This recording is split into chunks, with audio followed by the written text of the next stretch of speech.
Vendredi 14 avril, Madame, Monsieur, bonsoir. On commence avec les titres de l'actualité. Les Algériens de nouveau confrontés à des coupures d'Internet. Durant toute la journée, des perturbations ont été enregistrées sur le réseau d'Algérie Télécom. Pourquoi? Des explications dans ce journal. Transport, la desserte ferroviaire Fenia-Tizi Ouzou sera opérationnelle dès demain. Une nouvelle qui ravira les automobilistes. On en parle dans un instant.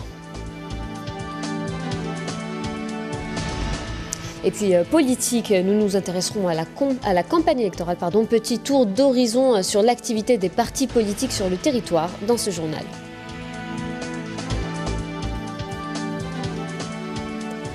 Un sommet diplomatique tripartite s'est tenu dans la capitale russe. Les ministres des Affaires étrangères iraniens et syriens ont rencontré le chef de la diplomatie russe.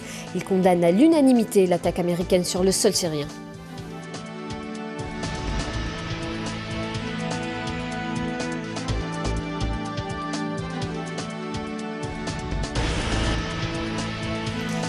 Vous avez sans doute été nombreux à l'avoir remarqué, des perturbations ont été enregistrées sur le réseau d'Algérie Télécom. Depuis 1h du matin, l'accès à la toile est pour le moins compliqué. La cause serait liée aux travaux entrepris sur le câble sous-marin au large de Annaba, ayant subi des dégâts. Retour sur ces perturbations à répétition de la connexion Internet avec Mohamed Amina Berkane.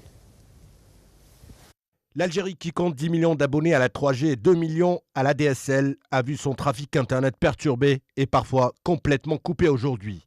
Une perturbation due en grande partie, et selon le département de Oudafraoun, aux intempéries du 6 mars dernier qui ont causé le déterrage du câble sous-marin et des dommages subis au niveau de sa chambre d'atterrissement du côté de Annaba. Algérie Télécom qui a d'ailleurs procédé au transfert du câble vers de nouveaux branchements plus sécurisés. Le problème qui se pose, c'est que l'Algérie est reliée à Internet à travers cet unique câble. Et c'est dans la conception du réseau en Algérie qu'il y a un souci. Normalement, on devrait avoir 3 ou 4 issues de secours tout en partageant la bande passante sur ces câbles. Et dès que ça atteint les 80%, il faudrait qu'on augmente le débit pour éviter toute saturation. En octobre 2015, ce même câble entre Annaba et Marseille avait été coupé par un bateau panaméen, ce qui a engendré des perturbations de la connexion ADSL sur l'ensemble du territoire national, ce qui a fait perdre à l'opérateur historique 600 millions de dinars. Ajoutez à cela d'importantes perturbations sur le trafic Internet international du pays, causant le désarroi de tous les abonnés coupés du monde pendant plusieurs jours. C'est vrai, le câble s'est rompu et ça arrive. Mais en même temps, il faut trouver des solutions de rechange en cas de perte d'un câble. On devrait avoir d'autres et non un seul pour continuer à être connecté. À mon avis, le problème est dans la gestion et la gouvernance, car on ne peut ne pas maîtriser le domaine.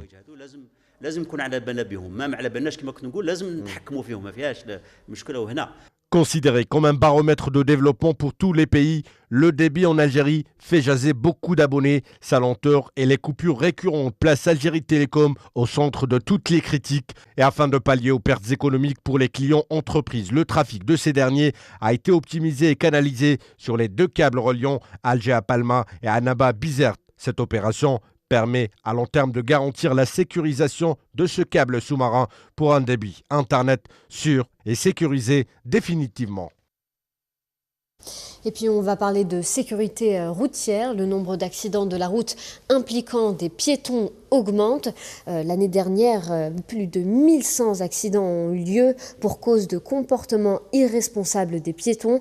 Des imprudences qui peuvent parfois coûter la vie, comme le rappelle le lieutenant Ahmed Sedari du service de la protection routière de la police.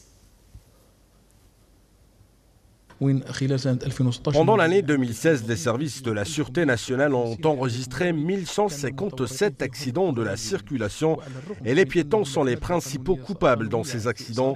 Et même s'il y a une loi qui oblige les piétons d'utiliser les passages qui leur sont réservés sur les routes, sur les ponts ou même dans des tunnels, mais en réalité, on fait face à un tout autre comportement de la part du piéton qui traversent n'importe comment sans trop s'enquérir des conséquences désastreuses. Ils préfèrent le faire d'une façon anarchique et sur toutes les trajectoires. Dès demain, la desserte ferroviaire très attendue Fenia-Tizi Ouzou sera opérationnelle. Bonne nouvelle pour les conducteurs qui vont jouir d'un gain de temps considérable. Alors, cette nouveauté permettra de désencombrer les axes routiers entre Tizi Ouzou et la capitale. La SNTF annonce le lancement de la ligne avec 6 navettes par jour, y compris les vendredis et les jours fériés. Les détails avec Hadja Djilali. Fin de calvaire pour les Tizi-Ouziens. La desserte ferroviaire Fnia-Tizi Ouzou sera mise en service dès demain, a annoncé jeudi la Société nationale des transports ferroviaires dans un communiqué. À cet effet, 6 navettes en train électrique seront assurées quotidiennement pour le transport de voyageurs de 5h56 à 19h50, y compris les vendredis et les jours fériés. Des navettes qu'on peut prendre entre la gare d'Alger de Tizi Ouzou et celle de Fnia. On a repris toute la gare de Tizi Ouzou et le train il est là. Donc le train pour arriver, donc il faut une infrastructure. L'infrastructure, donc c'est une ligne qui permettra de faire circuler les trains à 160 km à l'heure. Donc il y a plus de 2 km de tunnels qui ont été creusés, donc plus de 2 km de viaducs. Donc c'est un projet qui a été réalisé par un groupement portugais, turc, algérien. C'est donc une excellente nouvelle pour les habitants d'Alger et de Tizi Ouzou qui ont l'habitude de faire la navette entre les deux villes. Le train leur permettra d'éviter les longs et interminables bouchons en pleine autoroute. Le trajet entre les deux wilayas prend parfois jusqu'à 1h20 pour à peine 110 km. En train, la durée du voyage est appelée à être réduite à 50 minutes. Pour ce qui est des tarifs, le prix du ticket a été fixé à 170 dinars. Je vais laisser ma voiture ici à la gare, je vais me déplacer avec le train, je fais ce que j'ai à faire et je récupère ma voiture pour éviter l'embouteillage. De toute façon, c'est un très bon projet. يسهل الديبلاسمون تاع الناس.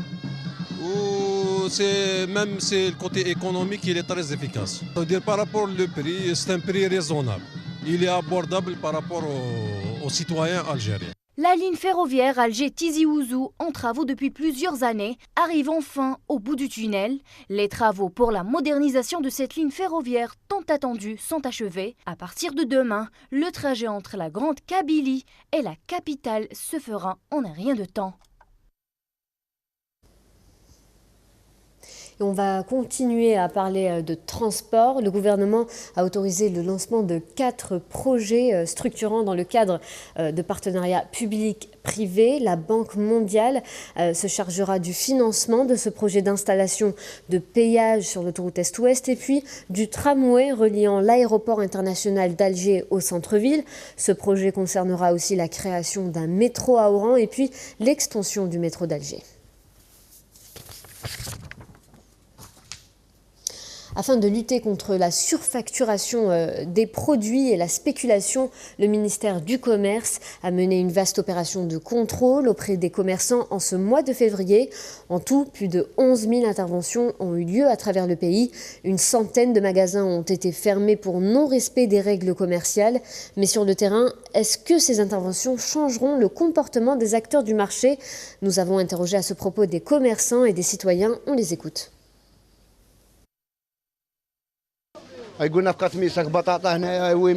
C'est cher, on nous dit que la pomme de terre est à 45 dinars, mais sur le marché, elle est à 85 dinars. La tomate est à 130 dinars et le prix de la viande est arrivé jusqu'à 1200 dinars. 350 dinars, donc elle est à 260. Adjilbana aussi, elle est à 140, elle était à 200 il n'y a pas 2 semaines. Donc, on a un SMIC à 18 000 dinars. Ou le week-end comme ça, faire ses achats. Je pense que d'abord il fait l'impasse sur la viande. S'il ne mange pas il y a une fois tous les 2 mois. La semaine dernière, nous avons vendu la pomme de terre à 90 dinars et cette semaine, elle est à 70 dinars. Pour les autres légumes, ils sont chers parce que ce n'est pas leur période. De toute façon, il n'y a pas de contrôle.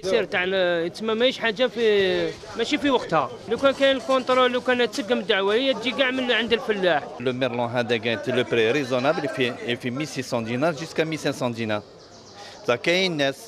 يجيو يقول لك لو بري كذا بصح ما يفهم با لا ديفيرونس. عندنا الحوت تاع الجزائر وتاع الخارج ماهوش كيف حنا ما نديرو تاع لامبورطاسيون.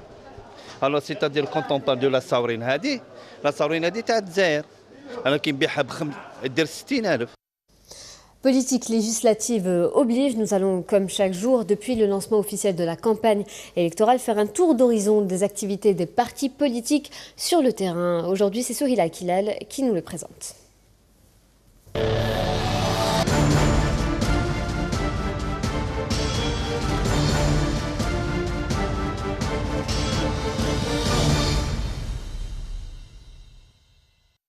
Sixième jour de campagne électorale, les différentes formations politiques continuent leur course marathon à travers le territoire national à la rencontre de leurs électeurs. C'est à partir de l'Rouat où il a animé un meeting populaire que le secrétaire général du mouvement Al-Islah, Filal Irouini, a avoué que la campagne électorale qui a débuté depuis bientôt une semaine ne captive pas des masses.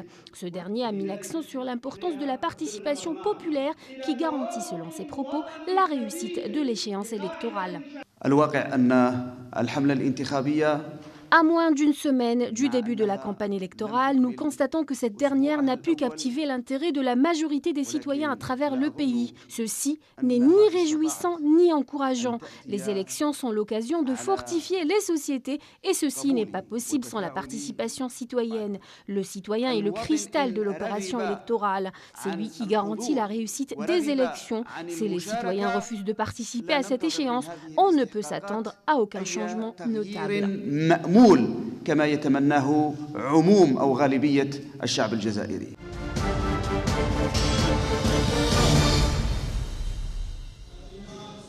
Le FLN Assata Jamal Ould Abbas, qui était ce matin à Béjaïa, a fait savoir que son parti était confiant quant au déroulement des élections législatives du 4 mai prochain. Le secrétaire général du vieux parti a assuré que le FLN sera la première force politique à Béjaïa.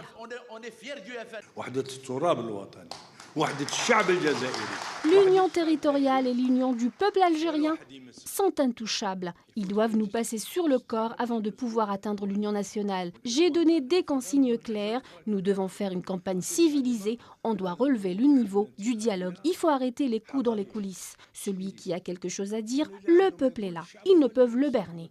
Nous sommes confiants en ce qui concerne les élections. Comme l'a déjà dit le PAPC, on sera la première force politique ici à Béjaïa.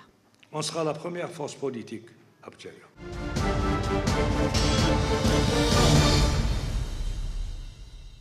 Si des réformes ne sont pas adoptées durant les années à venir, l'Algérie connaîtra une crise économique grave. C'est ce qu'a déclaré Amara Ben Younes, le président du 1PA, qui a animé une rencontre populaire dans la wilaya de Chlef. En 2017, et grâce à la bonne gestion du président Abdelaziz Bouteflika, et malgré la chute des prix du pétrole, il n'y a pas eu de grandes répercussions sur la société algérienne. Cependant, si on n'envisage pas des réformes importantes et radicales dans les quelques années à venir, nous allons sûrement connaître une crise économique qui peut être très grave. Le problème principal dont souffre la société algérienne, c'est le chômage. Est-ce normal que des jeunes universitaires diplômés ne trouvent pas de travail durant 5 à 6 ans ? أكثر من 5-6 سنوات وما يلقاوش مناصب شغل.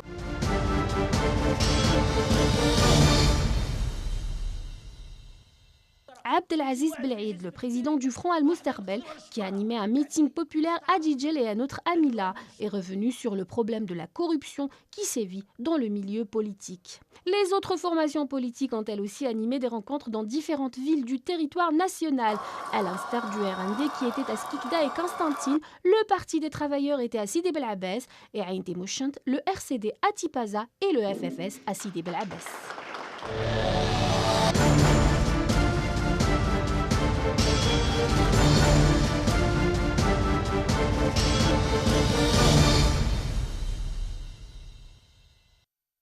Et puis on entame à présent le chapitre international avec la Russie où un sommet diplomatique tripartite s'est tenu dans la capitale. Les ministres des Affaires étrangères iraniens et syriens ont rencontré le chef de la diplomatie russe, Sergueï Lavrov. Durant cette rencontre, la question de la riposte américaine suite à l'attaque chimique présumée sur Khan Sheikhoun a été vivement critiquée. Sergueï Lavrov a déclaré, je cite, « Il est évident pour tout le monde qu'enfreindre la loi internationale est inacceptable et que de telles telles actions agressives sont évidemment destinées à saper le processus de paix établi par une résolution du Conseil de sécurité des Nations Unies votée à l'unanimité. Fin de citation. Un avis partagé par le chef de la diplomatie syrienne qui défend la création d'une commission d'enquête sur l'attaque de Khan Sheikhoun. Et puis après que les États-Unis aient envoyé un convoi militaire au large de la péninsule de la Corée du Nord, le vice-premier ministre nord-coréen a déclaré que Washington complique les choses. En effet, les États-Unis ont commencé ces derniers jours des exercices militaires à grande échelle avec la Corée du Sud. De leur côté, des spécialistes estiment que Pyongyang pourrait à n'importe quel moment effectuer un nouveau test nucléaire. Conséquence, les pays voisins s'inquiètent comme la Chine. Le ministre chinois des Affaires étrangères a averti qu'un conflit pourrait éclater à tout moment en Corée du Nord et que quiconque le provoquerait devrait assumer une responsabilité historique et en payer le prix. Et puis on va s'intéresser à la Turquie qui est à 2 jours d'un important référendum. En effet, il serait susceptible de donner des pouvoirs élargis à Erdogan. D'ailleurs, les derniers sondages suggèrent une majorité étroite en faveur du oui au changement constitutionnel. Le chef de l'État veut remplacer le système parlementaire par une présidence exécutive. Mais comme toujours, ces sondages doivent être pris avec précaution. Les électeurs indécis pourraient être la clé de ce vote. Néanmoins, à 3 jours du scrutin, les intentions de vote indiquent un résultat très serré. Il y a tout juste une semaine, un autre sondage indiquait une victoire du non, mais les discours d'Erdogan et ses affrontements avec l'Allemagne et les Pays-Bas auraient permis au oui de grimper de 7% dans les sondages. Sport football, au lendemain de la nomination de Lucas Alcaraz à la barre technique de l'équipe nationale, les réactions ne se sont pas faites attendre. Si les uns estiment que l'Andalou n'a pas les épaules pour entraîner une équipe de l'envergure de l'Algérie, d'autres pensent au contraire qu'il pourrait conduire les Verts vers les cimes du football continental. Moustapha Wael. Les Verts ont enfin un sélectionneur. C'est un Andalou, Lucas Alcaraz. 3 semaines à peine après avoir annoncé que sa priorité était de désigner un entraîneur pour l'équipe nationale, c'est-à-dire le jour de son intronisation à la tête de la Fédération algérienne de football, Kherdin Zetchi a trouvé celui qui prendra la barre de l'équipe d'Algérie, Lucas Alcaraz, un technicien de 51 ans, dont le nom ne dit certainement pas grand-chose aux amateurs de la balle ronde. Mais au-delà de cet état de fait, nous ne devrions pas nous arrêter aux seuls critères de connu ou de pas connu sur la scène footballistique et médiatique. Si la nomination de Lucas Alcaraz divise l'opinion, c'est que parmi les très nombreux supporters des Verts, d'aucuns s'attendaient à un coach très connu à l'échelle mondiale. Une grosse pointure, en somme. Cependant, le CV du nouveau sélectionneur est aussi lent que Guadalquivir. À ce titre, il mérite au moins qu'on lui donne une période de grâce. Émettre un jugement sur les compétences d'un entraîneur avant même qu'il n'entame son travail est un exercice pour le moins hasardeux, il faut bien le dire. Pour ce qui est du cas Lucas Alcaraz, il serait plus correct de lui accorder le temps de mettre en place sa philosophie du jeu, de mettre en pratique sa méthode au service des Verts. Le premier match de l'équipe nationale aura lieu le 5 juin prochain. Il comptera pour les éliminatoires de la CAN 2019. Le dernier interviendra le 5 novembre 2018. C'est après, et seulement après ces 6 matchs de ces joutes éliminatoires, qu'on pourra avoir une idée bien précise sur les capacités d'Alcaraz à conduire une sélection ou pas. Porter un jugement aujourd'hui, avant ces dates, serait vraiment hasardeux. Et puis juste avant de se quitter, nous allons jeter un coup d'œil sur les résultats de la 5e journée des play-offs de handball. Cette journée n'a pas apporté de changement dans le classement. Le GSP victorieux de Shelrom Laïd reste au contact du leader Borj Boualeric, vainqueur de Mila. Néanmoins, l'équipe de Baraké ne s'était pas déplacée à Beaulieu, perdant son match par forfait au profit de Skikda.